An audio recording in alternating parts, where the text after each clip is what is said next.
História. Formação das monarquias nacionais. Hoje a gente vai falar do Estado moderno, a formação, consolidação das monarquias absolutas e suas características, a transição do mercantilismo para o capitalismo. Monarquias ibéricas. É preciso lembrar que a Península Ibérica foi ocupada pelos árabes muçulmanos no século VIII, levando os cristãos a se fixarem ao norte da península. Formaram-se, assim, 4 reinos cristãos: Leão, Castela, Navarra e Aragão. Tais reinos passaram a empreender a chamada Reconquista, que eram batalhas travadas para expulsar os muçulmanos, também conhecidos como mouros, da Península Ibérica, ou seja, grupos islâmicos originários do norte da África. Monarquia Portuguesa, o primeiro Estado moderno. Com a Revolução de Aves, cujo líder foi D. João, conhecido como Mestre de Aves, em 1385, a vitória sobre os opositores levou a subir ao trono português como D. João I, de 1385 a 1436, consolidando-se assim a monarquia portuguesa e Portugal o primeiro Estado moderno. Medidas de D. João I, especialmente aliadas à burguesia mercantil, permitiram o aumento do comércio e, consequentemente, enriquecimento da monarquia em função do aumento dos impostos que acompanhavam. Monarquia Espanhola, a união dos reinos de Castela e Aragão. A formação da monarquia espanhola está associada à união de 2 reinos cristãos, do norte da Península Ibérica, Castela e Aragão, ainda que os 4 reinos da região empreendessem a guerra de reconquistas. Eles também disputavam propriedades e poder por meio do casamento de Isabel de Castela e Fernando de Aragão, em 1469. Aumentou os domínios e fortaleceu o poder real, agora concentrado na mão desses monarcas. Monarquia Francesa. A formação da monarquia nacional francesa foi lenta e abarcou muitos reis e diversas dinastias. No século X, a dinastia carolíngia extinguiu-se. O novo rei Hugo Capeto, apoiado pela nobreza feudal, iniciou a chamada dinastia Capetingia ou Capetiniana. Já no século XII, o rei Felipe Augusto, 1180 a 1223.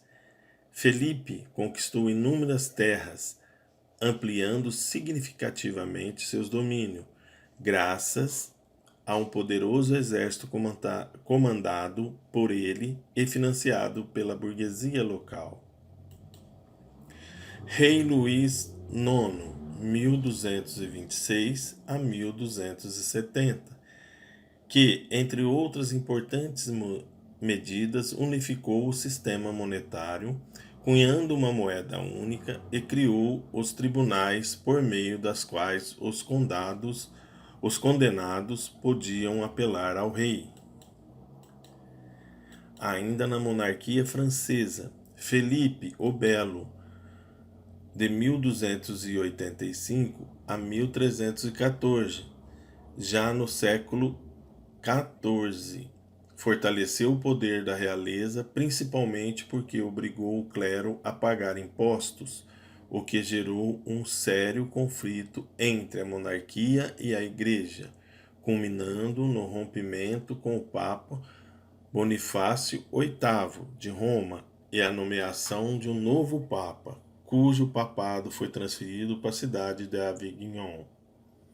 Luís XI, de 1461 a 1483, o sexto rei da dinastia Valois, e dois dos seus sucessores, Carlos VIII, 1483 e 1498, e Luís XII, de 1498 a 1515, conquistaram os últimos reinos que ainda estavam sob domínio do senhorio feudal, unificando o poder.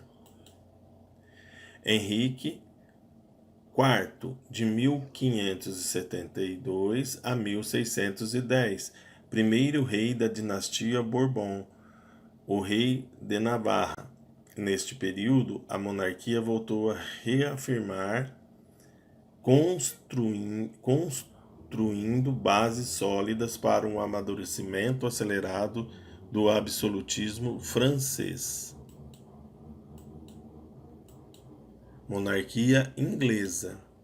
Inicialmente, é importante ressaltar que Guilherme, o Conquistador, duque da Normandia, uma região do norte da França, dominou e venceu Haroldo, tornando-se o rei da Inglaterra em 1066. Guilherme dividiu e distribuiu feudos, obrigando os nobres proprietários dessa terra a jurar fidelidade ao trono. Iniciava-se assim a centralização do poder. Ricardo Coração de Leão, 1189 a 1199, quase não permaneceu em solo inglês, pois dedicou a maior parte de sua vida à luta nas cruzadas e em guerras contra o rei francês Felipe Augusto. Aí a imagem de Ricardo Coração de Leão. João Sem Terra, irmão de Ricardo, assumiu o trono, porém com poder enfraquecido, o que obrigou a submeter em 1215 a Magna Carta. Monarquia inglesa. Henrique III, 1216 a 1272, filho do rei João, não cumpriu com o compromisso estabelecido na Magna Carta. Magna Carta constituiu um instrumento jurídico e político fundamental para a compreensão do desenvolvimento político ocidental, pois é um documento precoce de garantia de direitos, o que faz a formação do Estado inglês ser dotada de particularidades, e degradou a aristocracia feudal, o que lhe rendeu a prisão.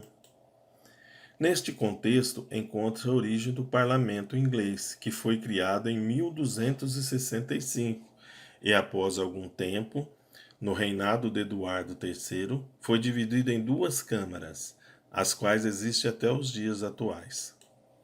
A Câmara dos Lordes, formado pela nobreza e pelos membros do clero. A Câmara dos Comuns, cujos integrantes pertenciam à burguesia. Teóricos do absolutismo. As teorias sobre o absolutismo surgiram ao longo do processo de centralização do poder.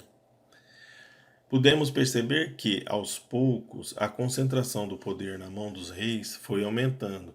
Com isso, vários filósofos políticos, entre eles Nicolau Maquiavel, Thomas Hobbes, Jean Bodin e Jacques Rousseau, passaram a preocupar em justificar esse fato.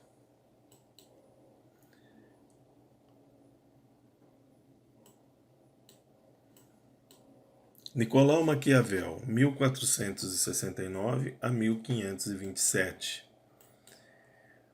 O livro O Príncipe de Maquiavel tornou-se um modelo para a ciência política moderna. Consiste em um tratado de governo civil dedicado a Lourenço de Médici, governante de Florença. Nessa obra, Maquiavel propõe um governo forte, livre da influência da Igreja, sem, entretanto, confrontá-la. Além de sugerir a separação entre Estado e Igreja, ele entendia que o príncipe deveria ser inflexível na gestão do Estado. Thomas Hobbes, 1588 a 1679. Pensador britânico, escreveu, entre outros livros, Leviatã, obra na qual afirmava que o homem é o lobo do próprio homem. Para Hobbes, se os humanos fossem deixados à própria sorte, sem controle de um governante, as disputas desses interesses particulares provocariam um caos social, com lutas e guerras sem fim. Com esse pensamento, justificava o poder absoluto do rei, como a única forma de promover a paz entre os homens e a segurança dos governados.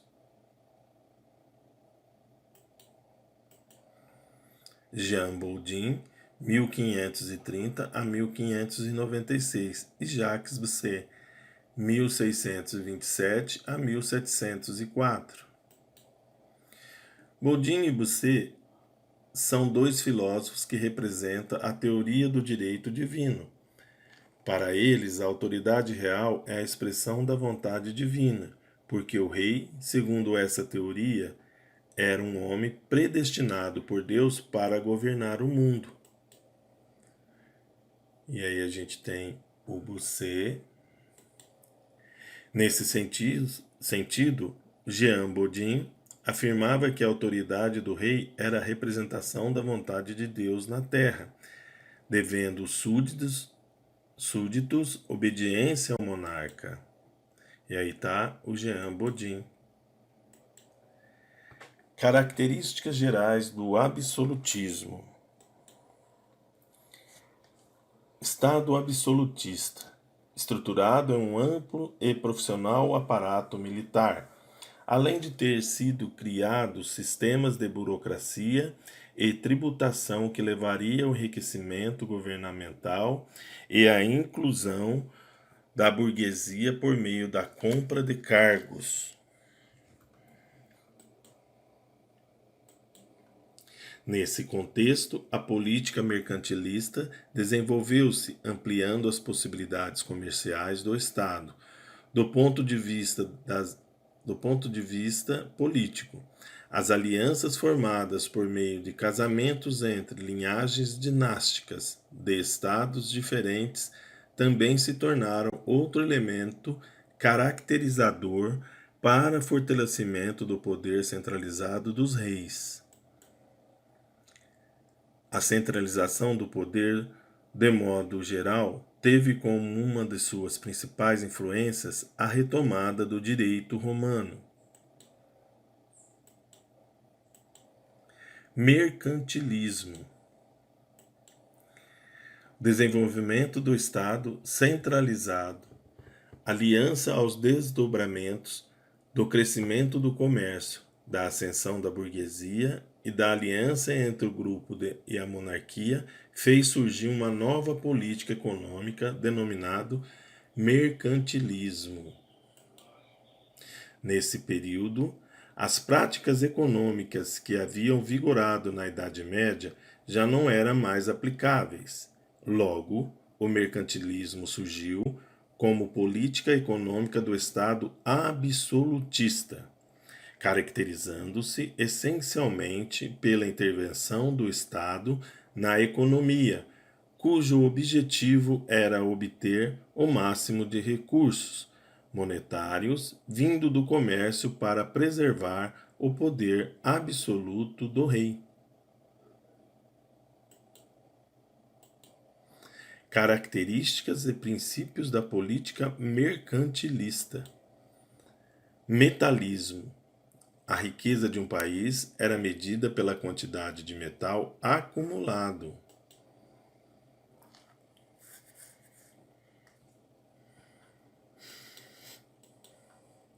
Balança de comércio favorável.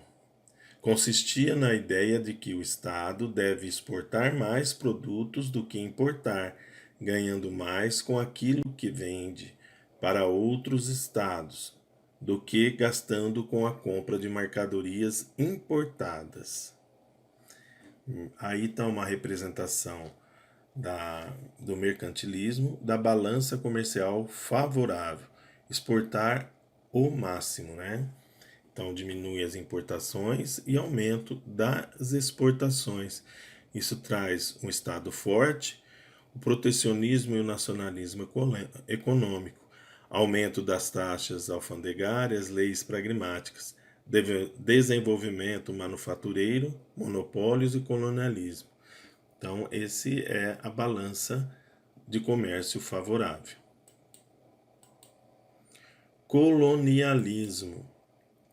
Os países europeus deveriam dominar outras terras além de seus territórios, origem denominados colônias, para fornecer metais ou mercadorias exóticas para serem revendidos na Europa e para comprar artigos europeus, obtendo assim maiores lucros.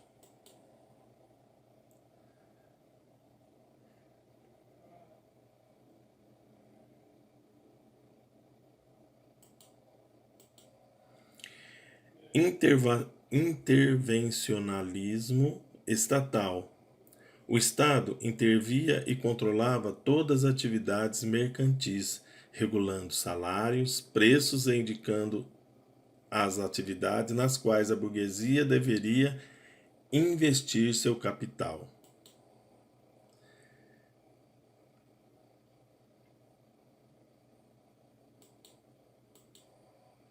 Protecionismo alfandegário. Para proteger as indústrias nacionais ou tentar evitar a saída de capitais, os países europeus impuseram altas tarifas sobre as mercadorias importadas, favorecendo assim a manutenção da balança comercial favorável.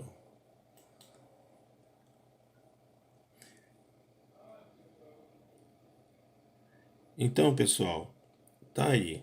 Nas próximas aulas, estudaremos as navegações ultramaríneas, a exploração das terras estrangeiras e a relação entre metrópole e colônia, e a exploração dos metais preciosos e das outras mercadorias.